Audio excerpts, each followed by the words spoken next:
What is up, everyone? Guys, listen up. If you guys have been watching me, you guys know that I absolutely love movement builds. I love to PvP, but I do believe that movement is very important in PvE as well. So in this video, we're going to be breaking down what I think is the best movement build currently. And I had a lot of people always ask me, Pip, do you think that it's worth doing expeditions? And I always told them, yes, 100%, because some people don't look at the big picture. You know what I'm saying? If you just look at it as if, you know, it's a 5 skill points now, maybe even then I think it's still very important. But like a few months down the line, here we are, and now it's 10 points. And that makes a big difference, okay? Like that's 2 full nodes of any of the skills that you enjoy. So that is very, very strong. Now, I don't know if they're gonna keep adding more skill points or some other rewards, but in general, if you're enjoying Arc Raiders, I do believe that expeditions are very important and you should not be missing them. Now, guys, keep in mind, if they do change some of these and or buff or nerf or whatever it is, we're gonna take a closer look. I'm gonna test a few things. I will update it and upload it to the channels so you guys have the best information possible. So what we're gonna do is we're gonna start off with the 15 points right away.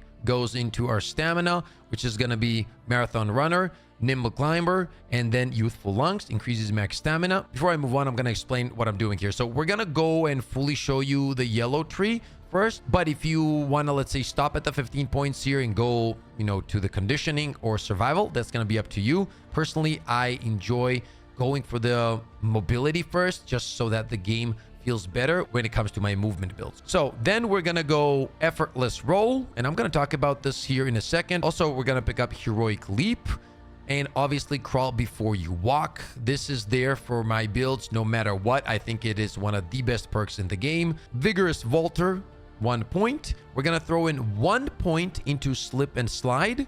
Then we're gonna go for sturdy ankles, 1 point, and finally, another point here for Calming Straw. Now, sometimes I did not pick up Calming Straw, but after using this perk, there's some situations where I found it pretty useful. For example, if we are trying to sneak up on a team and I don't want to make noise, and at the same time, I do need some stamina, this actually comes in clutch. So I'm going to be picking this up right here. That's 35 points. We have 1 more point to spend. I'm going to throw that into slip and slide. And then finally, I'm going to pick up the one and only, let me zoom this out, vaults on vaults. Vaulting no longer costs stamina. And simply because I, for example, love to play EMOTES a lot, I think that this is one of the best perks you can have. Honestly, very, very strong perk. And not wasting that stamina on vaulting is pretty huge, okay? Now, I want to talk about some of the other perks, such as heroic leap, effortless roll, even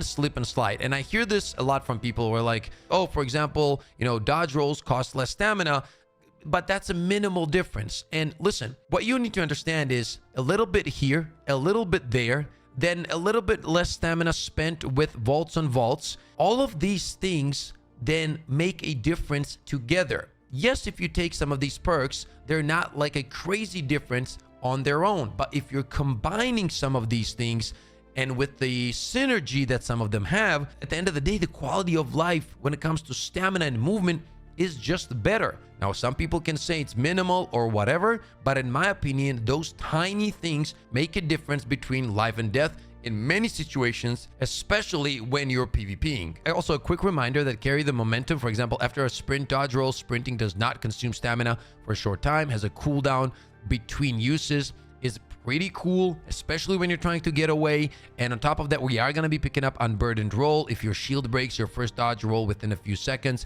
does not cost stamina. So, you know, you dodge roll, no stamina is gone. Then on top of that, after a sprint dodge roll, sprinting does not consume stamina for a short time. You guys can see like there's synergies here. And that's what I mean. All of these little things at the end of the day make a big difference. But before we get to the conditioning tree, let's talk about the survival tree here, okay? So we're going to start off with Agile Croucher. We're going to throw in 5 points here. We're going to throw in 5 points into Looter's Instinct. When searching a container, loot is revealed faster. Every second matters when you're in the midst of chaos. Then we're going to throw in 3 points here. That brings us to 13 points, and then 1 point each. And we need to pick up the in-round crafting, unlocks the ability to field craft items while topside. Then we go Suffer in Silence, obviously Broad Shoulders. and obviously looter's luck as well. And this is gonna be it. This is gonna be your 26 points in survival. I feel like this is a perfect combo of all of the skills on survival when you're trying to focus mostly on movement. There is one more thing that you could go for, which is stubborn mule. Your stamina regeneration is less affected by being over encumbered, but let me explain why I don't usually do this. And that's because if I am getting into PvP, even if I am over encumbered, I usually drop a few items to just move around freely. So that's the reason I don't really go for this most of the time. However, once again, it's a pretty solid perk. Now let's talk about conditioning. 5 point is gonna go into used to the weight. 1 point in Blastborn. We can throw in 3 into fight or flight, 1 point into gentle pressure, 5 points into proficient prior. Breaching doors and containers takes less time. Now, I personally really like fight or flight. When you're hurt in combat, regain a fixed amount of stamina, has a cooldown between uses. This is pretty nice. Now we already have spent 15 points and we have 8 to go. We're gonna go 1 point into unburdened roll and survivor stamina. When you're critically hurt, your stamina regenerates faster. Once again, it's all about movement, it's all about stamina. We want that free dodge roll, we want that extra movement, anything that helps with movement, we're gonna pick it up, okay?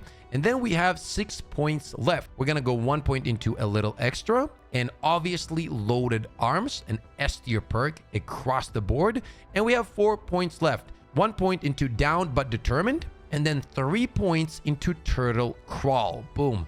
Just like this. This is gonna be our movement build. So there's 2 main differences compared to my previous builds here, and that is gonna be the turtle crawl, which is a perfect combination with crawl before you walk. And by the way, I've uploaded a loot goblin / PvE looter survivor build also on the channel. Make sure to check that one out as well. It's pretty solid and it will give you the ability to get out of some crazy situations and loot as much as possible. So why do I like this overall build? Well, there's a few things, right? We already talked about the calming stroll. Now, you guys already know that I really enjoy crawl before you walk.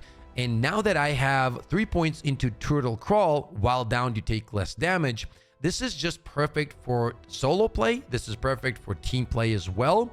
And especially if you do enjoy to PvP a lot, you know, you can get trigger naded out of nowhere. And we all know trigger nades are very balanced and they can take you out. And in that situation, getting to your team faster and having more survivability is a big thing, okay? I can't explain to you how many times, for example, the one and only crawl before you walk has saved my life. And now with extra 5 points that we're getting, having 3 points into turtle crawl is going to be even better. Now, obviously there's some things that you can move around if you wanted to, if you want to like sacrifice some stuff on the survival here in order to get 5 points into turtle crawl.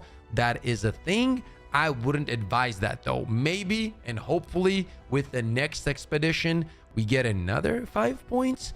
I don't think that will happen though. I think at some point they're gonna stop giving us all of these skill points and they'll probably do some other stuff because I'm sure they don't want us to have everything unlocked at the same time, even though, you know, some of the perks are pretty weak.